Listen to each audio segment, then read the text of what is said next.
继续来看高雄的凤山溪，这几天哦，唔但有臭味，溪水嘛变色，还有死鱼仔浮伫水面。环保局接到通报，调查发现讲，有5间的食品业者偷排废水，还有业者涉人手违规，环保局嘛已经开出罚单了。 来到凤山溪边仔步道，规条凤山溪水拢是乌色，水边阁有一寡粪扫。凤山溪为4月开始，溪水常常臭味，当地顺手堆着发现溪水的变色，包括过红色、乌色、白色等等。里长表示讲，有农民会抽溪水来种作，若是水质无好，会影响农作物。而且做生意的头家娘嘛讲，捌看过有人偷倒物件。水真正是足臭的啦。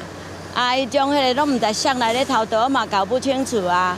礼拜5水是乌的，今仔日就搁变白啊！这足明显就是讲，这个工厂吼，一段时间，咱的检查科若较无对早的时阵，因就搁开始咧偷排。 当地北门里河川顺手对下无定期巡查凤山溪，发现凤山溪博爱桥、大智桥卡捌出现过死鱼仔。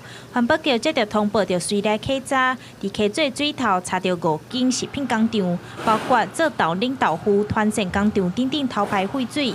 其中有工厂一年互掠到6件啊。环保局表示讲，今年伫凤山溪偷排废水的案件拢总11件，小连续违规业者已经加重开发。迄经查获11件次，都为食品工厂未妥善收集处理，自排放含泡沫油脂废水，违反水务法30条规定。 针对业者偷排废水污染环境，环保局表示讲，5间食品业者已经违反水污染防治法，对因罚3万到300万，要求因爱改善，好好处理废水的问题。记者钟丽辉、邱昭勇高雄报道。